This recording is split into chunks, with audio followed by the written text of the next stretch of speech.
I usually let my intro go for about 4 minutes. I'll be dancing and all that good stuff, thinking and singing and moving. But not today. I ain't gonna let the intro go that long. That's like I'm waiting for people to come over. It don't matter if it come over or not. It's gonna get heard to all the worlds in this generation. Yeah. Roar. So look. I don't have it in the title, but if you go to my description, I have lights, camera, Actium. Now, see, I could have went and did what I was going to do yesterday, but that was supposed to do. I was supposed to do that yesterday. Plans change, things change, seasons change, people change, feelings change. Uh, so my intention on doing Psalm 109 was 107, 109, 129. Some things happened in the universe, which were good things, and I didn't get to do those that live yesterday. Now I'm not saying I'm not going to go back to it because some of the words that I want to break down in there is just what I'm about to do right now out of this book. Now there's a story about Anthony and Cleo. I think Anthony back then should have stopped dealing with the Cleos, the soothsayers, the naysayers, and all them. Really, really. It probably would have saved his life, huh? He probably wouldn't have took his own life if he would have left them Cleos alone. Y'all remember Miss Cleo? Why am I talking about Cleo? That's in the Bible. The times of Cleopatra and Anthony. Anthony, you know what? I kind of sort of want to believe and go and look at the stories and connect. I don't want to do no deep researching. But it seems that Herod wasn't even thinking about trying to kill baby Jesus or nothing until Mark Anthony and Cleopatra came along. I'm just saying. Oh, you saying it don't say their names there? Yes, it do. And we that Cleopatra. Remember, they had two Cleopatras. They had Elizabeth Taylor Cleopatra and the real Cleopatra. Mark Anthony came and put a flaky Cleo in the picture in the scene. I'm just saying. Wait a minute. They say that Octavian, he was the heir from Mark Anthony and Julius Caesar. Was Mark Anthony going with Cleo and Julius Caesar? I'm just saying. All this misinformation. All this misinformation. Part 2, Infodemic. How misinformation virus spreads. But before I go into this little detail of this book of FoolProof, let me tell you what happened with Bing and I. Huh? She did it. She did it on purpose. Because, you know, I haven't been greeting her or anything, and I guess she wanted to impress me, huh? Can I get any superheroes like Bing in my life? Bing wanted to impress me. Oh, don't you dare, internet, talk about poor connection, trying to connect. Well, that's just the data plan. That's the data. So let me just click on Wi-Fi real quick because I need to get with Bing on what she did for me earlier, just a little while ago, as I was beginning to do my research on what's his name? Sander van der Linden is talking about. Okay, so Actium is the word for today. Let me just put it up. It's the word for the moment. Well, not for today, for the moment. Actium. Actium. Right? Right? Okay. Actium is the word for the moment.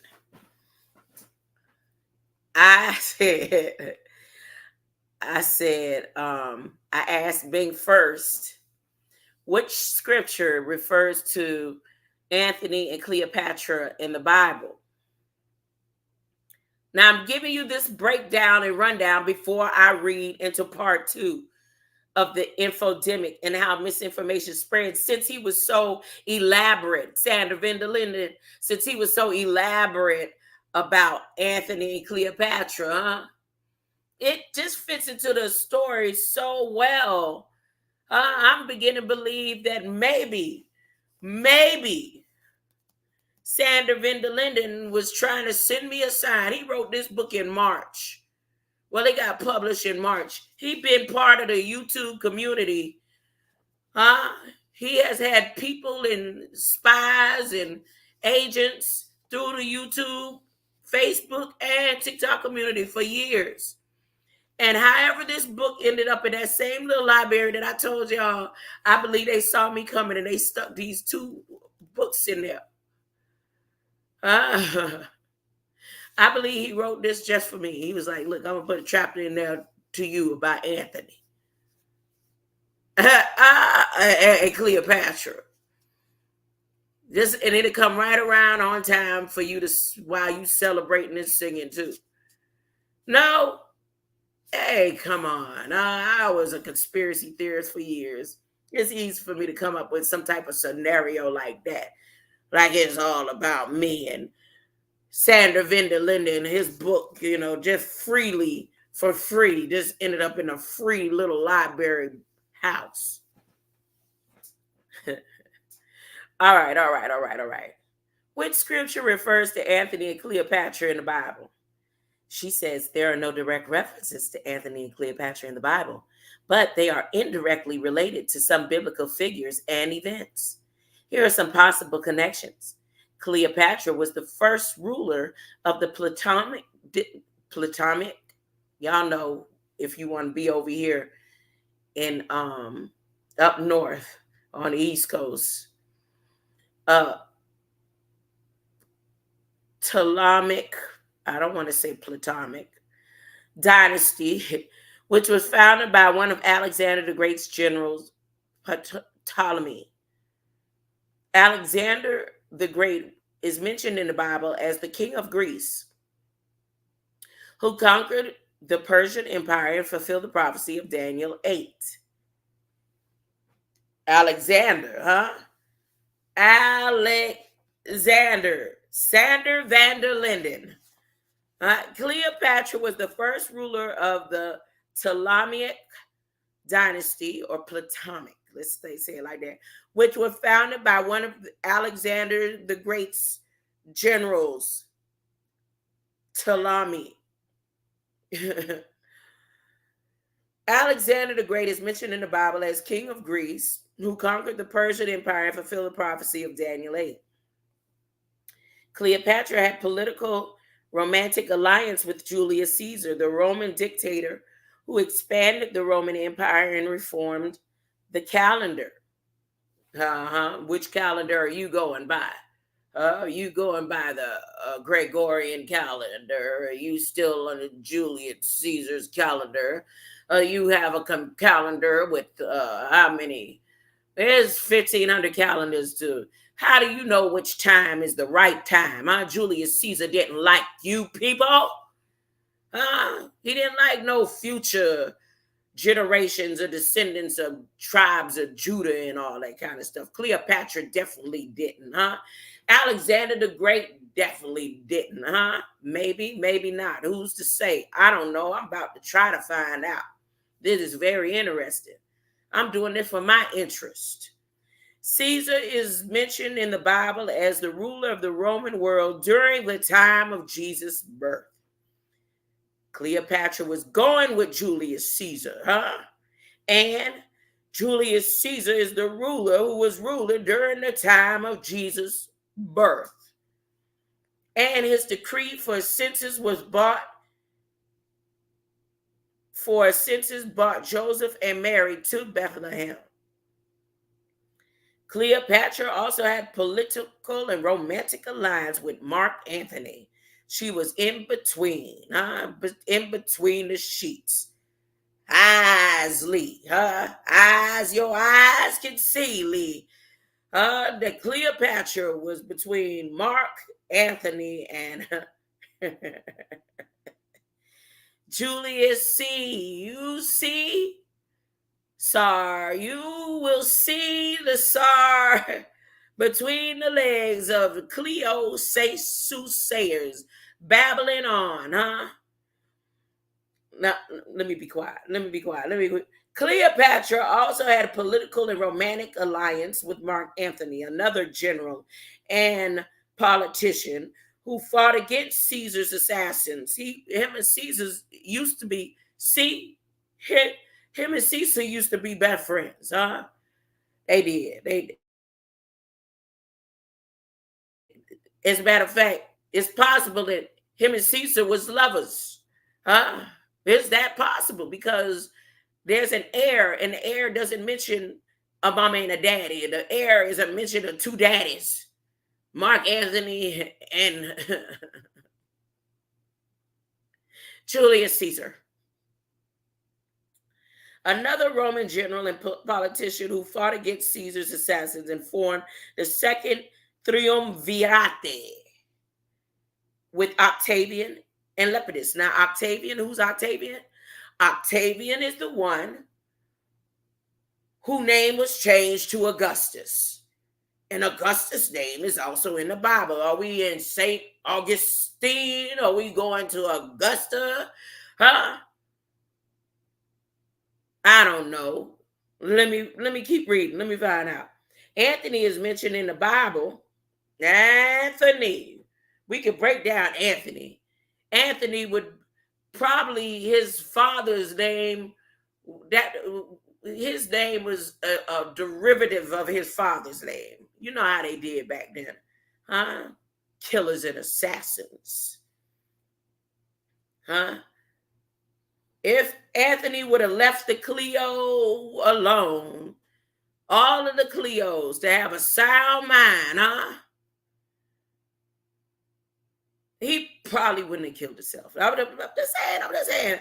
Anthony is mentioned in the Bible as one of the three rulers who divided. He was the divisor.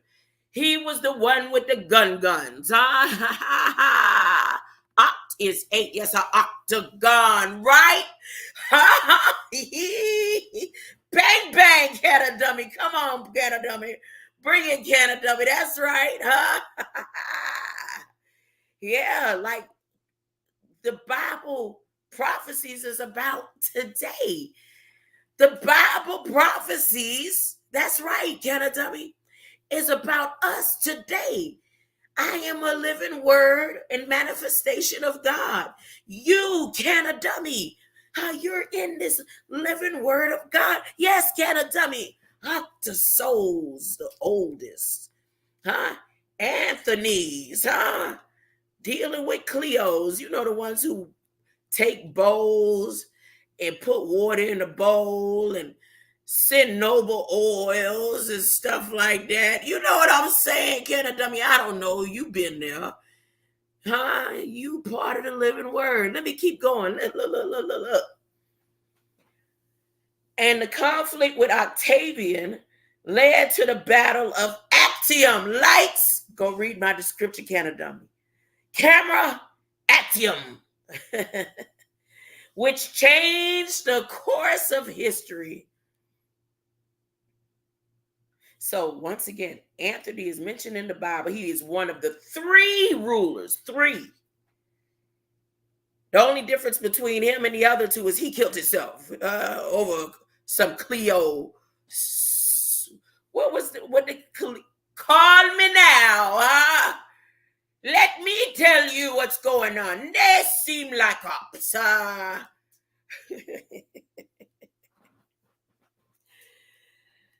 Call me now. Let me tell you what's going on.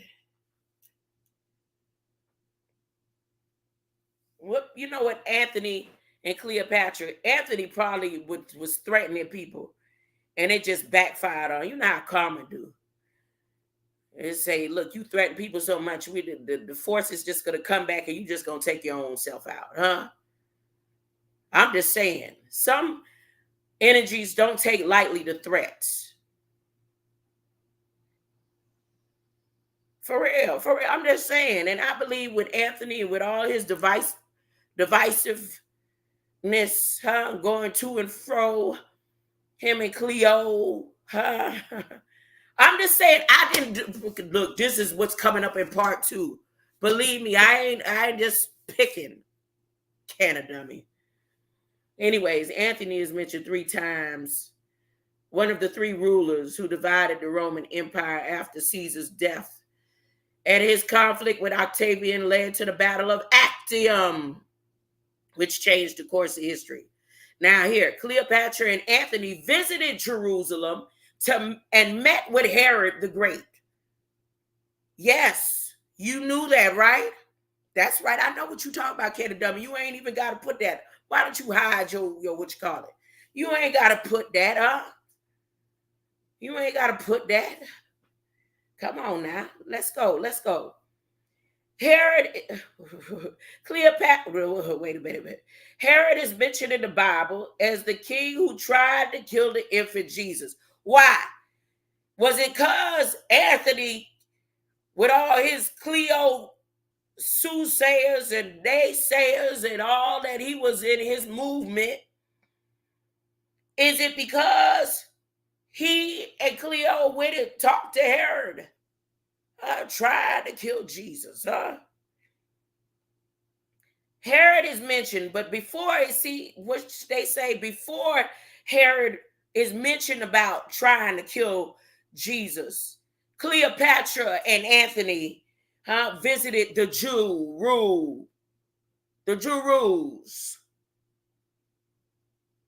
For real, I'm just saying this. I'm not making this up. This stuff was here before I got here.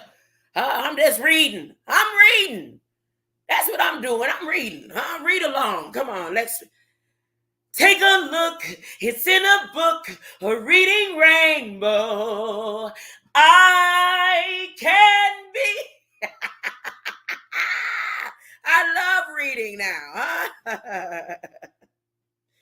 Especially the King James Version now. You remember Canada Dummy when I couldn't say, that's not King James Version. Where's the real scripture? I am the real scripture. We are the living word of God. The Bible says so. Because the Bible tells me so. Yep. Herod is mentioned in the Bible as the king who tried to kill the infant Jesus by ordering a massacre of the male children, all the male children of Bethlehem. I tried to help. And all of a sudden, I hear even the Bethels have damaged blood. I'm just saying, Bethels is, everybody is wrong, I'm just saying. Well, here's a good part about Cleopatra and Anthony committed suicide after their defeat by Octavian. What was Octagon doing? Octagon was playing 8 sides. You got people who think they slick. They can play 2 sides. 2 sides to every story. I like to say it's 4 sides to every story because I always imagine the cross and the spaces behind the cross. When you look at the cross in 2 directions, there's them 4 spaces. So I say it's 4 sides to every story. But hey, when you dealing with Octavian, there's 8 sides,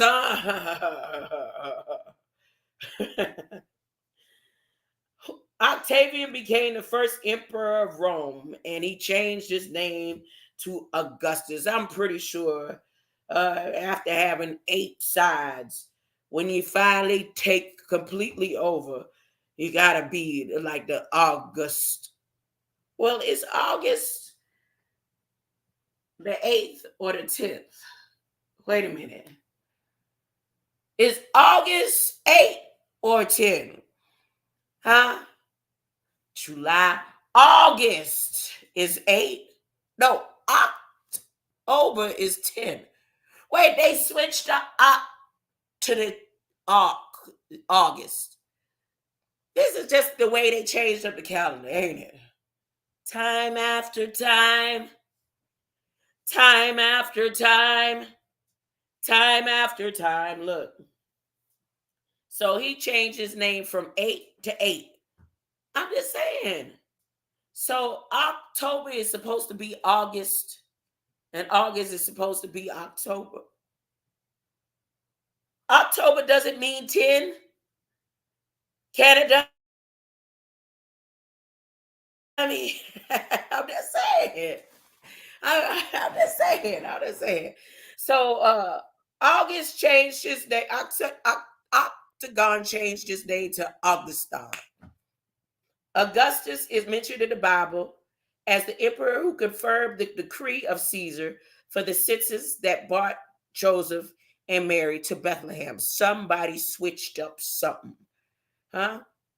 And it's all based on Daniel's vision of the ram and the goat, huh? And there is a lion mentioned in that vision. Anyway, so now I get ready to ask her about Actium, right? To break down Actium. But I spelled out Actium, but you know how if you do the tap, it'll spell the word for you, press that tap. But I didn't press the tap. She automatically went ahead and defined something for me, a word that I don't remember seeing. I don't know the definition of it, never really heard of it before. So actinic. Actinic. Yeah, you probably have with all your wisdom, Canna Dummy. Actinic. Actinic. Right? So she puts this word.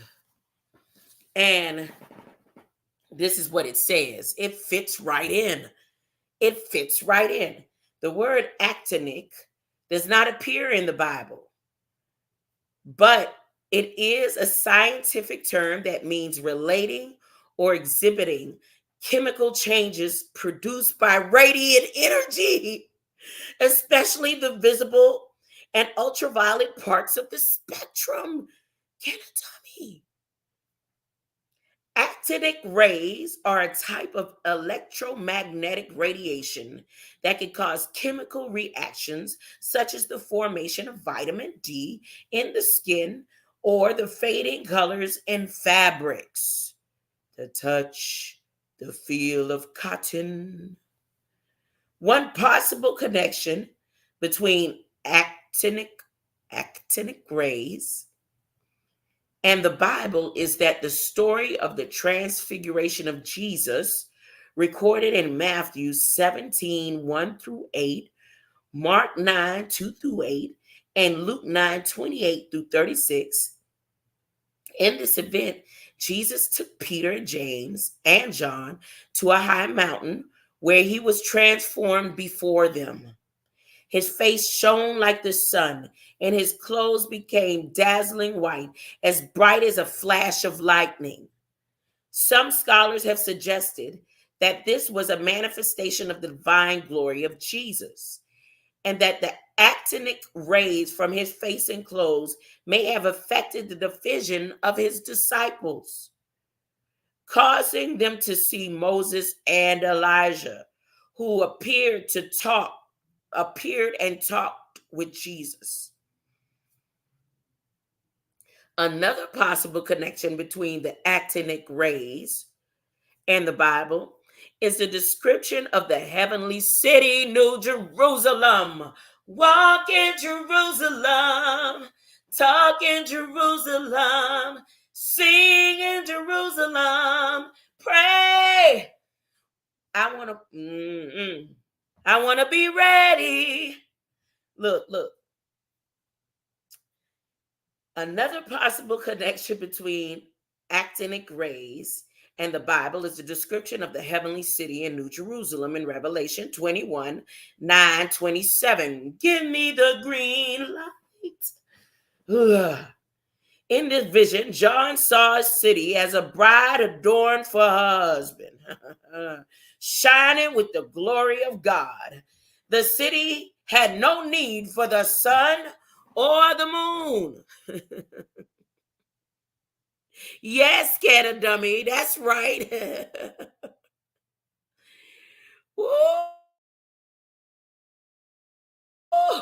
Oh, cellular.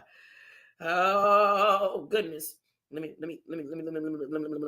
city had no need for sun or the moon, for the glory of God gave it light, and the Lamb was its lamp. The city was made of pure gold, like clear glass. If you see gold and it looks like clear glass, huh?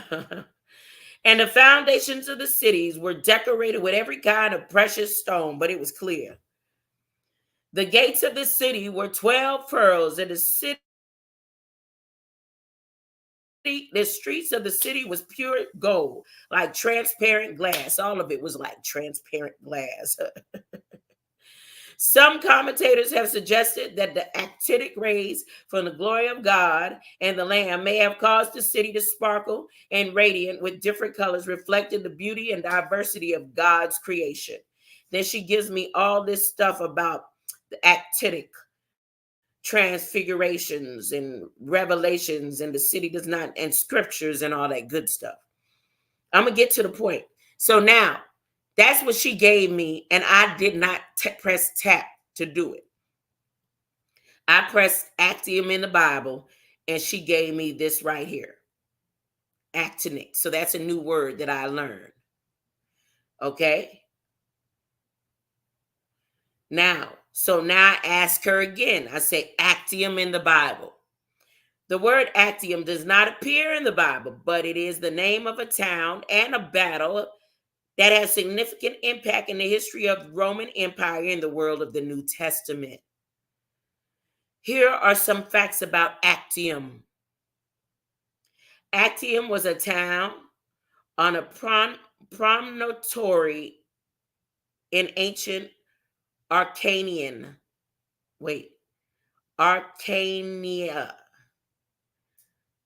Acarnania.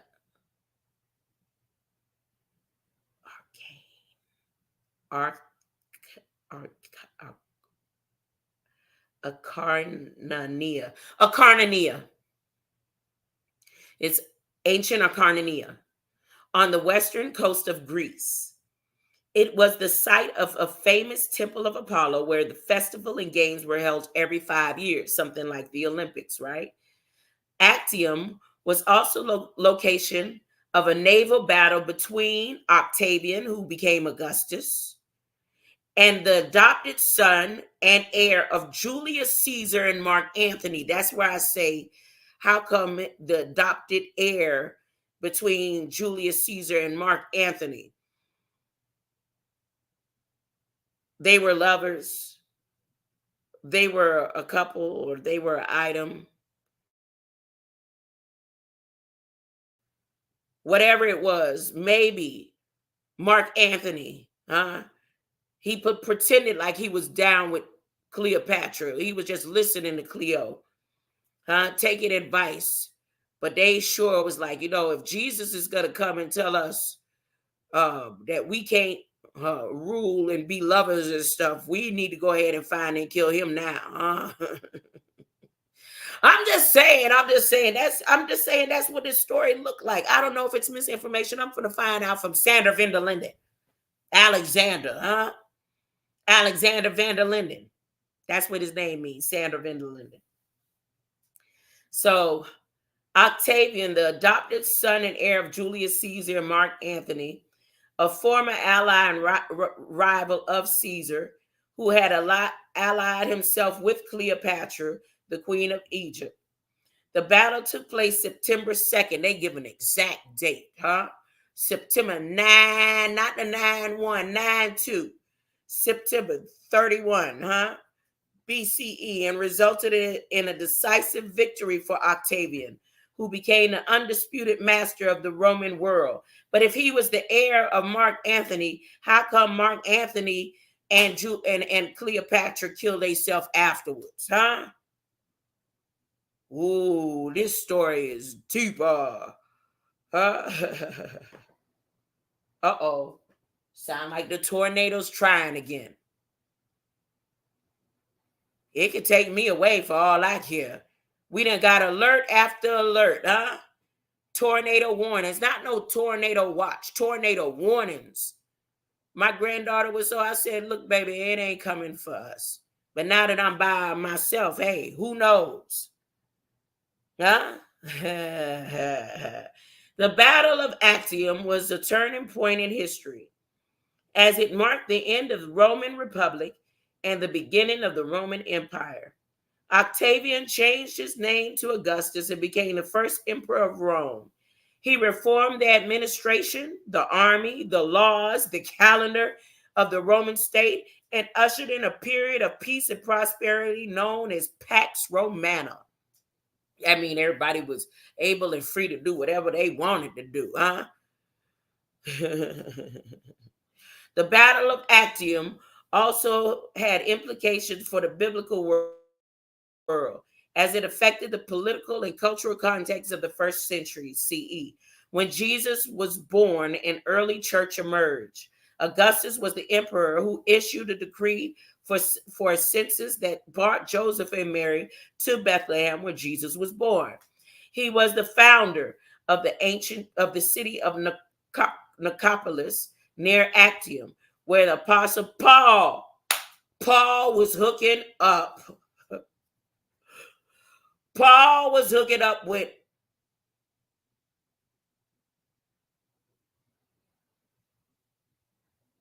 Anthony. Who he was hooking up with? Octavian. So Paul was hooking up with Octagon too. Oh, hold up.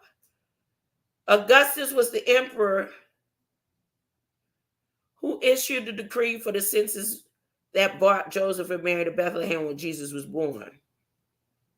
He was also the founder of Nicopolis near Actium, near the Acts, where the Apostle Paul visited and wrote his letter to Titus.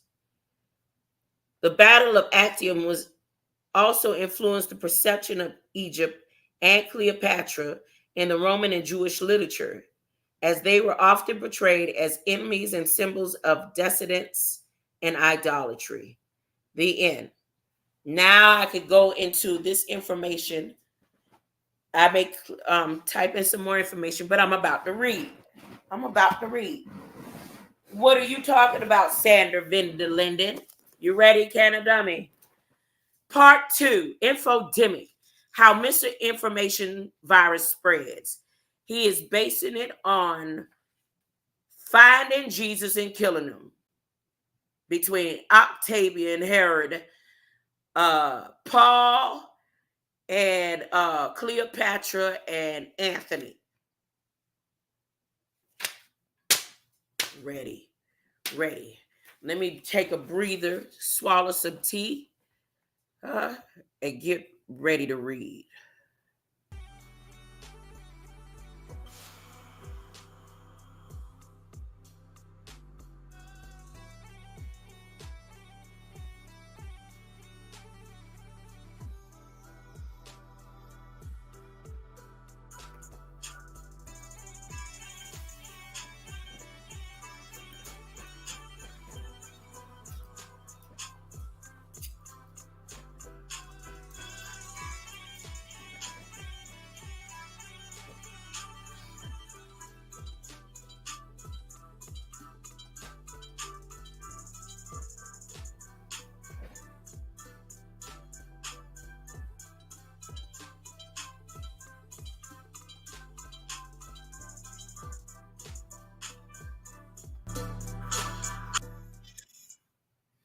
All right. Here we go. Chapter 5, Misinformation Pathogens. From ancient Rome to social media, all roads lead to Rome. That was a redundant phrase that Cook used to use all the time. Redundancy. Redundant. Here we go. We're not just fighting an epidemic. We're fighting an infodemic. Tedros Adhanom Ghebreyesus, Director General of WHO. Why would they use Dr. Who But I'm not going to do that. I'm just going to read. Excited about the prospect of proclaiming his great military victory over the last of his political rivals, Julius Caesar led the march back to Italy, where he re-entered the city of Mediolanum, modern-day Milan, in 45 BC. On the horse, right beside Caesar, sat his trusted lieutenant, Mark Antony. Not lieutenant, lieutenant.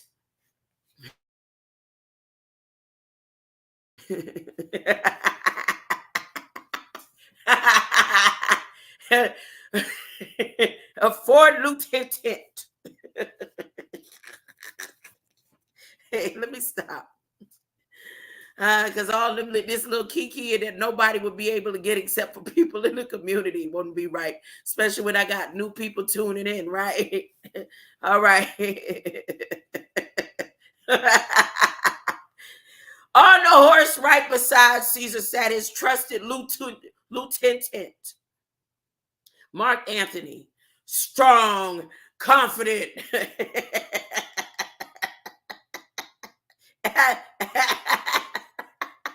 athletically built.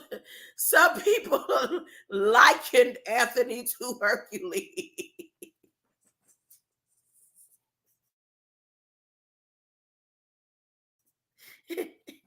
Indeed, he claimed to be from the demigod's bloodline. He was gregarious character, known for socializing with his soldiers and drinking loudly and publicly. Wait, if I can catch my breath. I can't do this like this. Wait, let me stop. But my daughter said, nobody understands you when you be talking and laughing. Wait. Let me start over. If not, I'm going to have to skip this intro. I'm going to have to. Okay, wait.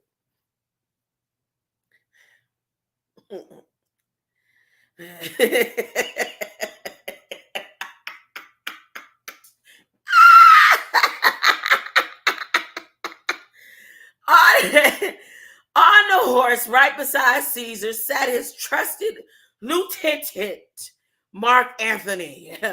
Strong, confident, and athletically built. Some people likened Anthony to Hercules.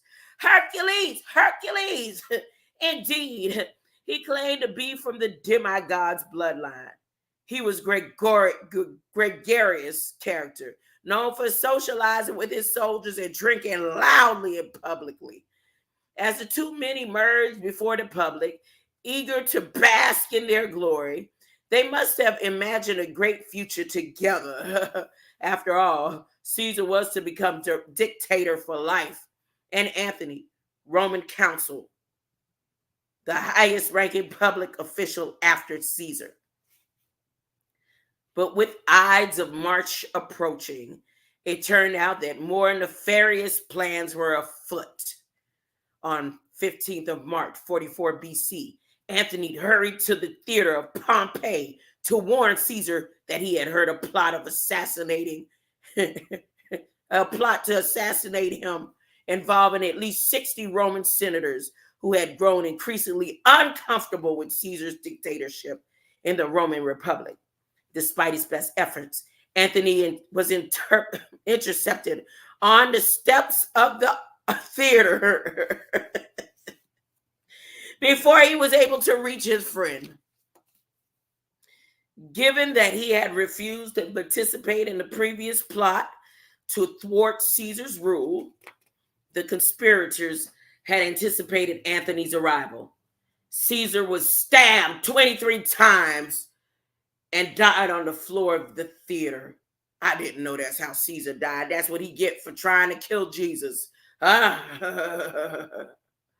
Following the assassination, Anthony fled to the city, but later returned. I wonder what kind of blade that they used. Who killed him? Was it Anthony that killed Caesar too? Who? I'm just saying. What kind of blade? Was it a sickle-shaped blade? What kind of blade? Following the assassination, Antony fled to the city, but later returned to manage Caesar's will and safeguard his legacy. To his surprise, he found that Caesar had left this title and wealth to Gaius Octavian. He gave it to the octopus. Later, Augustus. Octavian changed his name to Augustus. We went over that. Octavian, 20 years Antony's junior, was Caesar's adopted grandnephew. He was a nephew.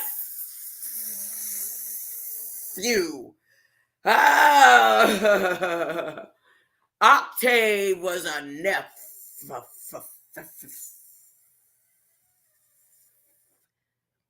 And despite his young age, Caesar looked at Octavian much like a son, prizing him for his intellect and political shrewdness. Although Antony was not keen to share the power with anyone else, he, Octavian, and Lepidus, so Lepa as a lesser rival, decided to form a united front known as the... I didn't say it, did I hear terms of united fronts earlier today? I swear I did. I don't know, was that just a dream? Only a dream. Listen, Octavian and Lepidus, a lesser rival, decided to form a united front known as the Second Triumvirate in an attempt to defeat their political opponents. But as time passed, the rivalries and tensions rose. Lepidus was exiled from triumvirs, and things soon got out of hand between Antony and Octavian. Their armies clashed. So began the last war of the YouTube Empire. So began the last war of the Roman Republic. Dun, dun, dun. The story would be told many times over the centuries, including by Shakespeare, King James Version. But what is perhaps less well known is that Octavian was master of the dark arts of manipulation, launching a highly influential and one of the oldest disinformation campaigns on record. These events have been referred to by modern commentators as Infowars of Rome. Dun, dun, dun. Antony was a charismatic general, and Octavian knew that if he were to establish himself as a new leader of the Roman state, he would need more than a sheer military force and victories in battle. He needed to have a popular vote, too. As for the triumvirs disband, Antony married Octavian's sister. Octavia,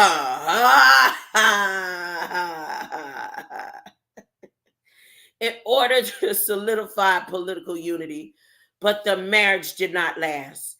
Antony had been responsible for managing Rome's affairs in the Eastern Mediterranean, including its relationships with declined kingdoms such as Egypt, and over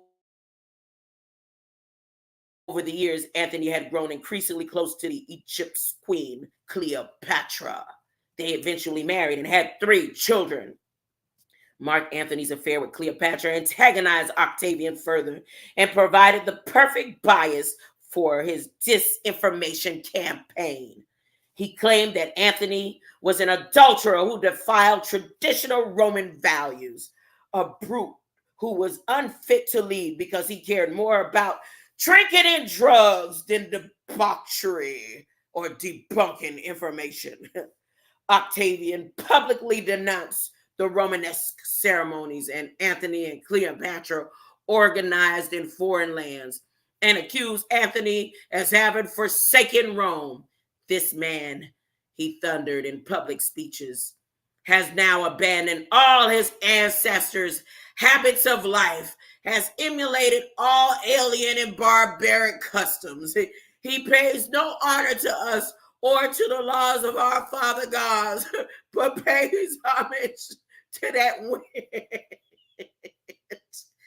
Cleopatra, as if she was some Isis or Selene. Anybody here with me? This right here is historical. Cat a dummy. You know it is. This is historical. I didn't write this. Sandra Van der Linden is writing the current up-to-date story, shaping how human behaviors behave on social media.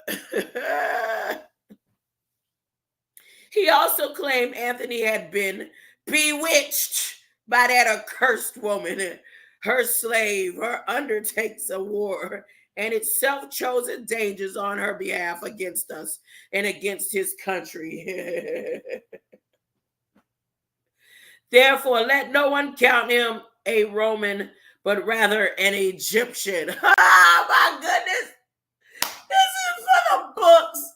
I swear it must be a dream. It must be some type of deja vu. It must be some type of crossing over in dimensions or something, or on some type of astral realm in reality. Because I could have sworn I heard something today where someone said, and it had to be like an Octavian type being that said, yeah, something about Egypt and they must be reading this book in advance or something and playing out the script.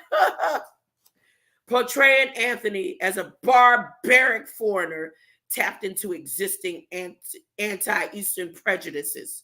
Most Romans were especially suspicious of powerful foreign women. You know they call any woman from across the water foreign. Any woman outside of the United States is a foreign germ. Most Romans were especially suspicious of powerful foreign women. You might notice a strike parallel in the modern day Western politics, where the growing influence of women in foreign culture is often construed as a threat to traditional values. Meanwhile, Octavian took this opportunity to push the message. Unlike Anthony, he was the perfect embodiment of everything good and traditional that the YouTube Republic stood for. I mean, the Roman Republic stood for. Of course, the propaganda was not one-sided. Anthony retaliated with a counter-campaign smearing Octavian family affairs. Both parties tried to secure an allegiance of troops. Yet Octavian was extremely careful in the framing of his propaganda. He consciously avoided suggesting that two legitimate Romans were engaging in civil war. Instead, he portrayed the war as being international nature to ward off a dangerous foreign queen. He claimed that Anthony had simply been enchanted by Cleopatra and was no longer in control of himself. Notably, the war was declared against Cleopatra, not Anthony. Huh? Hey, you guys. But Octavian knew that Anthony would not leave Cleopatra's side. Anthony said, if you cut me off, then it's death. Dun, dun, dun. But Octavian knew that Anthony would not leave Cleopatra's side, and so the war would look as though Anthony had chosen to fight against his own people. At this point, you might ask whether this is just an average political smear campaign. In fact, it was much more than that. Octavian had coins minted. He was a coin. He said, I'm going to mentally break down the coins.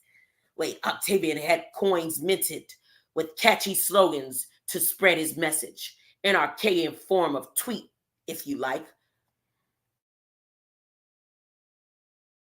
The coin below depicts the head of Octavian with the tagline, Caesar Divi Evli, the Divi Filius, son of the divine. Oh, mean the son of the Most High. Maybe, more than likely. This was meant to sell the legitimacy of the heir of Caesar, the first Roman to have received divine honors. In final blow, Octavian claimed to have gained access to the document that contained Mark Antony's final will, which supposedly said, he said, look, send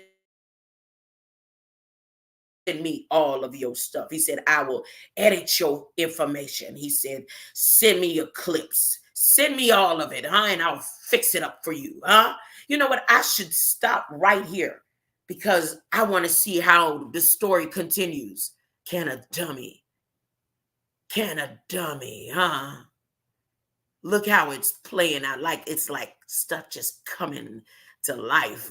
What? Let me finish. Let me get to this part right here.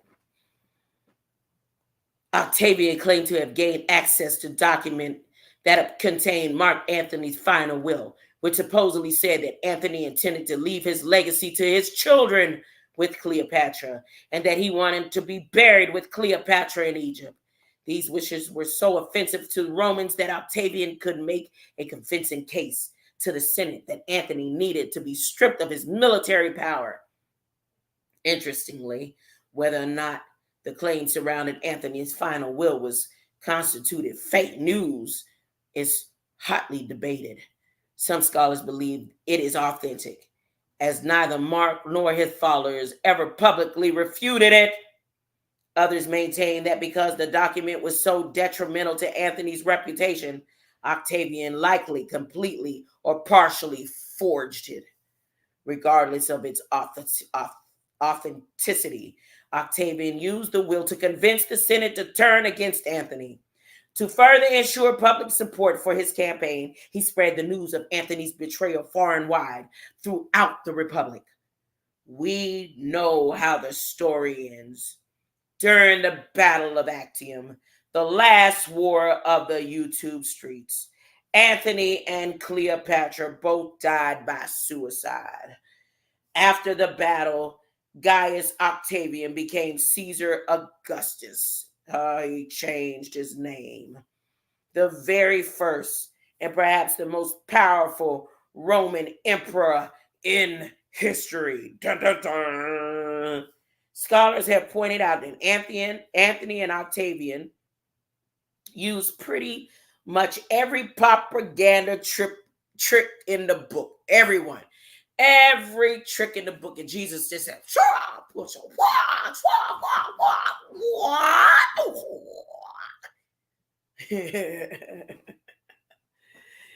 Scholars have pointed out that Antony and Octavian used pretty much every propaganda trick in the book. The disinformation was even spread somewhat efficiently via coins, texts, and messengers.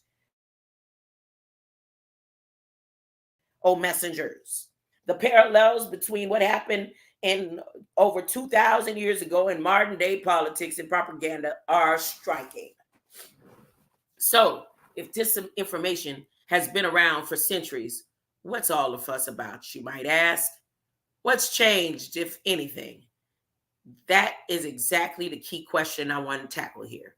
Although social media clearly did not invent propaganda or polarization, it has changed the nature of the game. Social media has fundamentally reshaped the flow of information in society. Specifically,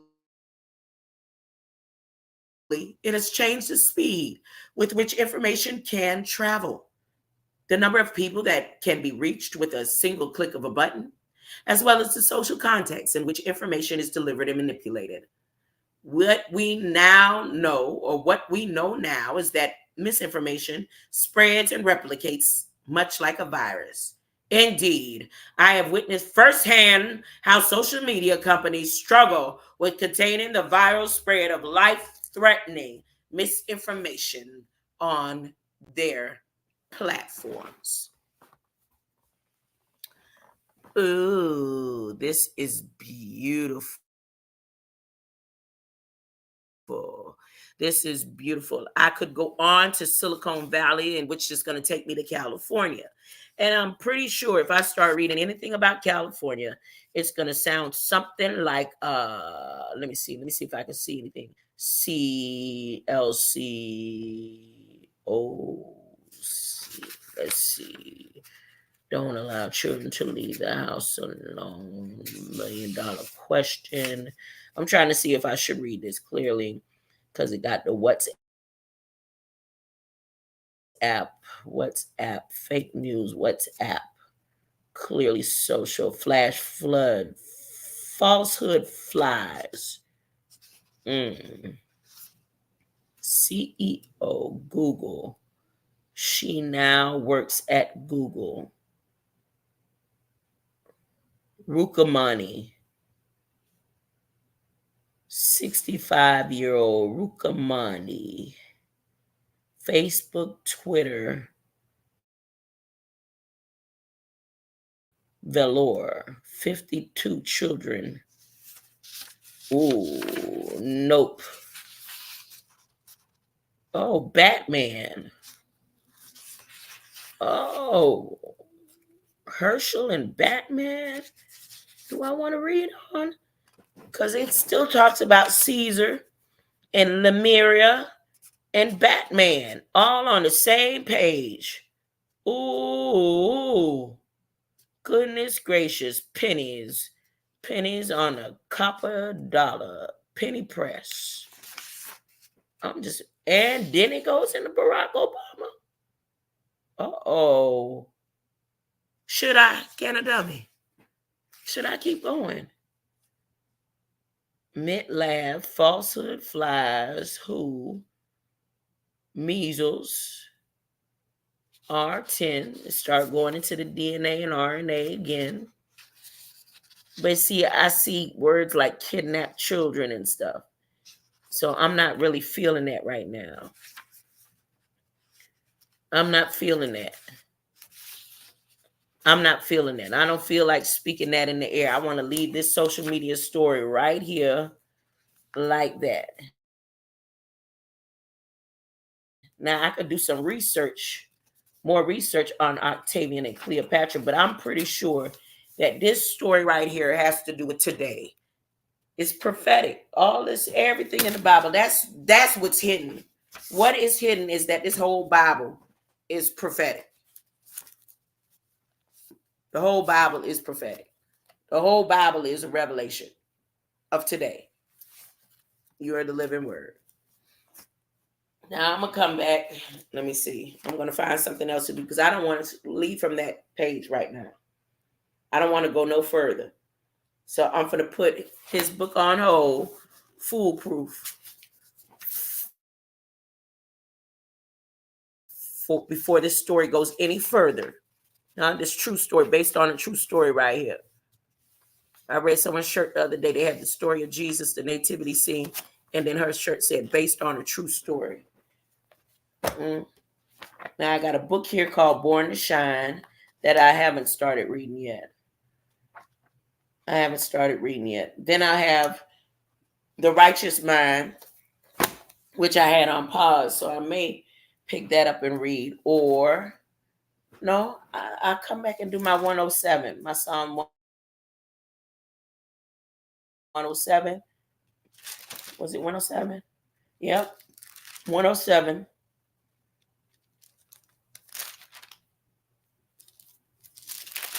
Yeah, 106, 107, and 129. I'm going to come back and break that down. That's the one I was supposed to do yesterday. So I'll be back in a little bit. Go relax my mind just for a little bit. I had such a good time with the grands. Thank you for your presence, Can a Dummy, and showing your face. Here you go. Thoughts come to us at the same time through the air. So groom a lot. They making up words. You say who? Being them, they making up words, huh? Aren't all the words made up? All the words are made up. Oh, goodness, they are. Squash cake is okay. I put dates and walnuts. Oh, so you made another squash cake? Huh? You have calendars and wall units, or walls and nuts. I don't know. I'd love to taste your squash cake, can of dummy. I'd love to taste it. They get that, get that. I need to put my glasses back on here. I'm straining my eyes and got the glasses right here. Oh, Greek. You meant Greek and Roman stuff seems like false history. It don't seem like false history. It seems like prophecy, like it's happening right now as we breathe. Greater light, Canada. I'm gonna come back in a little bit. When are you gonna do your live stream? I'm ready to get up on your panel. Come on. It don't take that long for you to set up a page real quick. Where your page at, Canada? Go ahead. I'm coming up on your panel as soon as you click the live button. Let's go. You ready? It's about to go. Okay. All right then. I feel you. No problem.